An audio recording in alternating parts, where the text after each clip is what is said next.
नमस्कार बच्चों, इतिहास के सभी विद्यार्थियों, इतिहास के जानकारों, इतिहास के विद्वानों का स्वागत करती हूँ। मैं राजकीय महाविद्यालय सुमेरपुर के यूट्यूब चैनल पर। मैं हूँ सीमाचारण, महाविद्यालय में इतिहास की सहायक आचार्य। आज जो यूट्यूब वीडियो है उसके अंतर्गत आपको मैं जानकारी देने जा रही हूँ प्रथम वर्ष के विद्यार्थियों के पहले पेपर, जिसमें कि प्राचीन भारत का इतिहास 1000 ईस्वी तक लगभग लिया गया है। उसकी मुख्य घटनाएं, उन जो चरण थे विविध इस काल में, चाहे वो पाषाण युग हो, ताम्रपाषाण युग हो, वहाँ से होते हुए कांस्य युगीन, हड़प्पा सभ्यता, फिर वैदिक काल, पूरा आक्रमण, जो तुर्क आक्रमण हुए वहाँ तक अपने को पूरे इतिहास को इस पेपर में समेटना है। तो उसी कड़ी में हम बात करने जा रहे हैं वैदिक आर्थिक जीवन के बारे में, कि वैदिक काल में लोग किस तरह से अपना जीविकोपार्जन करते थे, क्या वे सिक्कों का आदान प्रदान करते थे या नहीं, कृषि करते थे तो किन फसलों का उत्पादन करते थे, क्या औजार थे उनके, इसके अलावा कृषि और पशुपालन के अलावा भी क्या और कुछ उद्योग धंधे पनप रहे थे वैदिक काल में। तो इस लेक्चर को हम 2 भागों में बांट रहे हैं। पहले भाग में हम ऋग्वैदिक काल की चर्चा करेंगे।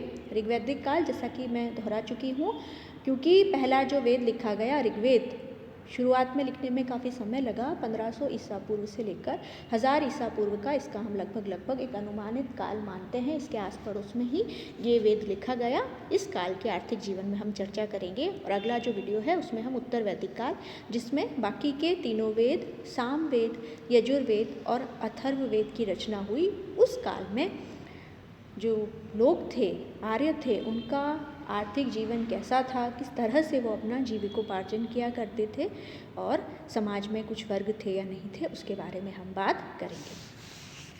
तो हम सबसे पहले आ जाते हैं वैदिक कालीन अर्थव्यवस्था का मुख्य आधार। हालांकि पशुचारक अर्थव्यवस्था थी, लेकिन फिर भी कृषि काफ़ी लोगों का पेशा थी। कृषि पर हम बात करते हैं। आर्यों की जो संस्कृति है ग्रामीण थी। गांव में आप देखते ही हैं, जानते ही हैं कि बहुसंख्यक लोगों का पेशा वो खेतीबाड़ी होता है। इसलिए उनके आर्थिक जीवन का मूलाधार कृषि और पशुपालन दोनों थे। कृषि योग्य जो भूमि हुआ करती थी उसे उर्वरा या क्षेत्र कहा जाता था। ऋग्वेद में फाल का उल्लेख मिलता है। फाल हल का हुआ करता है। सामान्यतः ये लकड़ी का बना होता था। हल में 6, 8 और 12 तक बैल जोते जाने का उल्लेख हमें मिला गया है। ऋग्वेद में अर शब्द का भी उल्लेख मिलता है।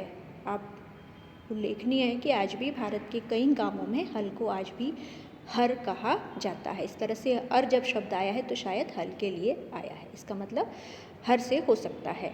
ऋग्वेद की जो अलग अलग ऋचाएँ हैं, उससे ये हम कह सकते हैं कि यहाँ इस काल में जो लोग थे, बुआई, कटाई, मड़ाई, इन सारी चीज़ों से परिचित थे। खेत को हल बैल की सहायता से जोता जाता था, फिर उसमें बीज बोया जाता था। पकी हुई फसलों को काटने का काम हंसिए, जैसे आज करते हैं, उससे किया जाता था। सिंचाई के लिए भी व्यवस्था उपलब्ध हो गई थी। यहाँ नहरों का हमें उल्लेख मिलता है। इसके अलावा कुएँ, जिनको कूप कहा जाता था, या आवट खोदकर बने हुए गड्ढे का उल्लेख भी ऋग्वेद में मिलता है। यहाँ ये भी हमें पता चलता है कि चक्र की सहायता से कुओं से पानी निकाला जाता था और नालियाँ बनाकर खेत में उसे खेतों तक पहुँचाया जाता था। साथ ही साथ खाद के प्रयोग का भी हमें वर्णन मिलता है। यानी ऐसा नहीं है कि बिल्कुल ही ज़मीन उपजा दी, गोबर की खाद का ये लोग प्रयोग किया करते थे। खेती से उत्पन्न जो होने वाले अन्न हैं, उनमें यव का उपयोग सबसे ज़्यादा है। यव जौ को कहा जाता था। उसके अलावा चावल का उल्लेख भी हमें मिलता है। परंतु ये जो यव और धान्य हैं, ये एक ही शब्द हैं या अलग अलग, उसके लिए हम नहीं कह सकते। जौ उगाया जाता था, शायद बाद में इनका नाम अलग अलग जौ और चावल हो गया। हालांकि ये हम अभी तक इतिहासकार ये मानते हैं कि ऋग्वैदिक लोग चावल से परिचित नहीं थे। यानी कि ये जो फसल उपजाते थे और अनाज के रूप में काम में लिया करते थे भोजन में, वो फसल थी जौ। उसके बाद हमें अगला जो उल्लेख मिलता है वो है पशुपालन के बारे में हम बात करते हैं, क्योंकि ये लोग मुख्यतः घोड़ों का उन पर घुमा करते थे। कृषि के साथ साथ पशुपालन पर भी बहुत ध्यान दिया जाता था। पशु वो प्रॉपर्टी समझे जाते थे। आज जिस तरह से पैसा, ज़मीन, घर, जेवर संपत्ति माना जाता है, ऋग्वैदिक काल में पशुओं को संपत्ति माना जाता था और खास करके गाय जो है वो विनिमय का माध्यम थी। किसान जो है पशुओं की वृद्धि के लिए प्रार्थना करते थे। सैनिक उम्मीद करते थे कि जब वो युद्ध में जाएंगे तो खूब सारे पशु लूट करके आएंगे। तो जैसे आज पैसे की महत्ता थी, उस समय पशुओं की महत्ता थी। पुरोहित जो है उनको भी पशु ही इनाम में दिए जाते थे। और जो विनिमय का माध्यम उस वक्त पैसा नहीं हुआ करता था, रुपया नहीं हुआ करता था, विनिमय का माध्यम हुआ करता था गाय। ऋग्वेद में कुछ सूक्तों में गायों को देवता के रूप में बताया गया है। ये तो थी ही सबसे ज़्यादा। गाय को जघन्या कहा गया है कि इसकी हत्या नहीं की जा सकती। गाय से ही कई सारे शब्द निकले हैं। गोत्र शब्द जो गाय से उत्पन्न हुआ है कि एक जगह पर जहाँ पूरे परिवार की गायें बांधी जाती थी, तो जिस जिस परिवार की गायें बांधी जाती थी वो गोत्र कहलाते थे। सगे संबंधियों के कुटुंब को कहा जाता था। पुत्री को दुहिता कहा गया है, यानी दूध दुहने वाली। इसके अलावा भी कई सारे और भी पशु पाले जाते थे, जिसमें बैल, घोड़ा, भेड़, बकरी, गधा, कुत्ता वगैरह प्रमुख थे। बैल मैंने बता दिया कृषि के काम आता था। इसके अलावा गाड़ी खींचने में भी काम लिया जाता था। इसके अलावा आर्यों का एक और प्रिय पशु था घोड़ा, क्योंकि इसी की मदद से वो युद्धों में जीत प्राप्त करते थे।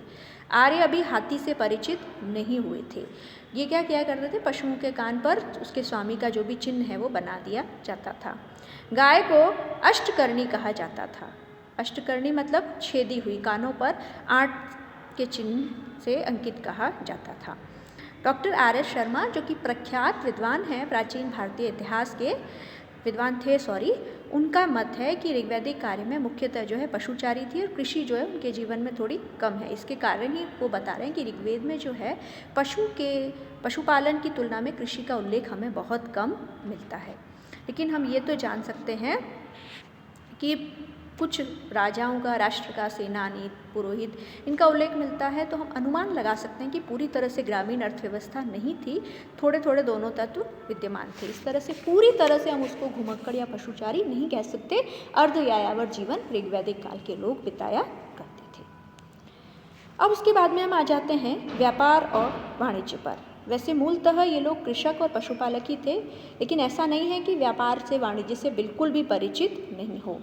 ये व्यापार वाणिज्य का काम करते थे पणी नामक लोग, जिसका कि ऋग्वेद में उल्लेख आया है। कई जगहों पर ऋग्वेद में इसका उल्लेख किया गया है। इसके इक्वेशन बिठाने में जो है कई जगह है, इनमें इतिहासकारों में मतभेद है। कई लोग इसको व्यापारी कहते हैं। ऋग्वेद में एक जगह पर देवताओं और पणियों के बीच में संहार का वर्णन दिया गया है। इस तरह से हम कहते हैं कि ये जो है पुराने समय में जैसे व्यापारी होते थे, अपनी सुरक्षा के लिए उनके पास सेना रखते थे और आवश्यकता पड़ने पर अपने सामान की रक्षा के लिए ये युद्ध किया करते थे। AC दास का भी मानना है कि पणी व्यापारी ही हुआ करते थे। पणी जो है उनके बारे में कहा जाता था वो बहुत ही कंजूस होते थे। वे ऋण देते थे, उधार दिया करते थे और ब्याज बहुत ज़्यादा उस पर लिया करते थे, जिसका ऋग्वेद के श्लोकों में उल्लेख किया गया है। इसलिए उन्हें वेकनाट का मतलब होता है सूदखोर, सूद पर पैसा बनाने वाला।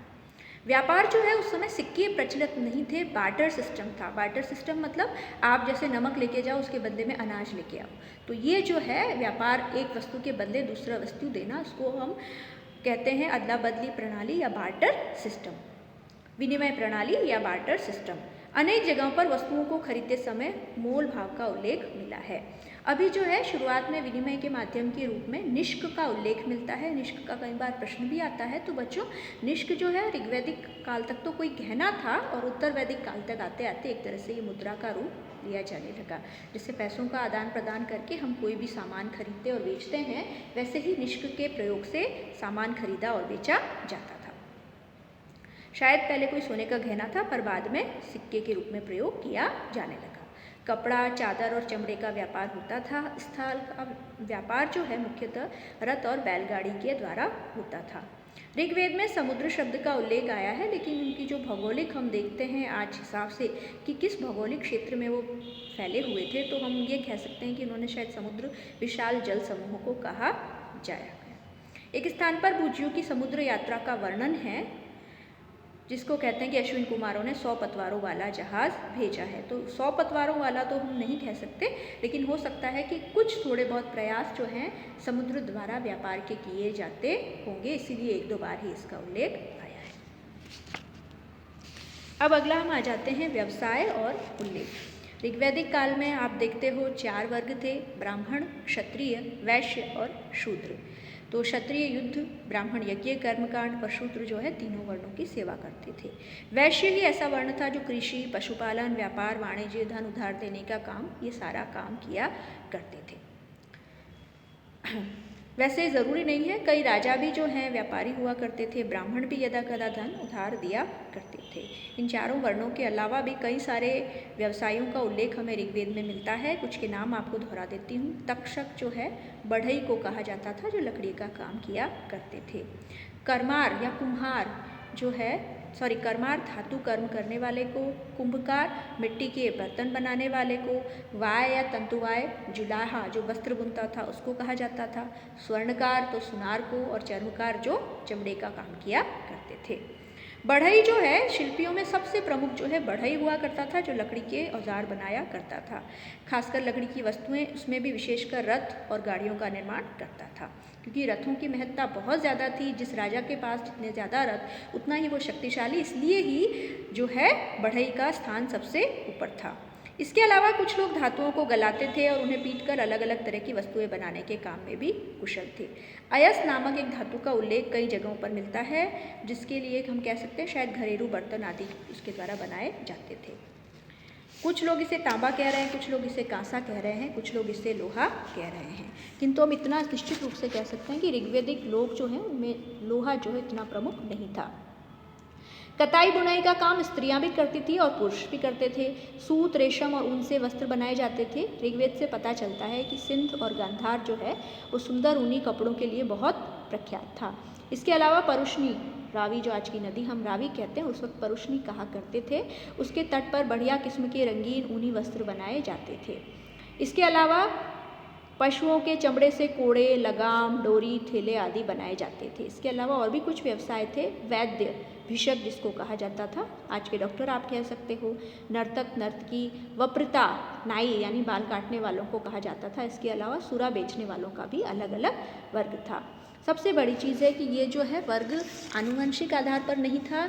जो व्यक्ति जैसा काम करना चाहे, अगर वो विद्या में अनुभूत होना चाहे तो ब्राह्मण वर्ग में उसका स्थान था, अगर वो युद्ध अच्छा लड़ सकता है तो क्षत्रिय वर्ग में उसके लिए द्वार खुले थे, और अगर व्यापार, वाणिज्य या कृषि करना चाहे तो उसके लिए द्वार खुले थे। तो आनुवांशिक व्यवस्था अभी तक स्थायी नहीं हो पाई थी। इसके कारण व्यवसाय चयन में काफ़ी कुछ स्वतंत्रता इस काल तक विद्यमान थी, और यही इस काल की प्रमुख विशेषता थी। तो ये था हमारा ऋग्वैदिक काल का आर्थिक जीवन। अगला जब भी वीडियो हम डालेंगे तो उत्तर वैदिक काल के आर्थिक जीवन की चर्चा हम करेंगे। उम्मीद कर रही हूँ कि आपको ये वीडियो जो है ज़रूर समझ भी आया होगा, और जो नए नए शब्द मैंने दिए हैं उनको आप लिख लीजिए अपनी नोटबुक में, अपने रजिस्टर में, और उनको बार बार दोहराइए, ताकि आपके कंपटीशन में तो फ़ायदेमंद हो ही हो, अभी जब आपका पेपर हो तो अपने उत्तर को अच्छी तरह से एक्सप्लेन करने के लिए आपके पास नए नए शब्दों का भरमार हो। इतना कहकर ही आज का वीडियो मैं यहीं समाप्त करती हूँ। धन्यवाद।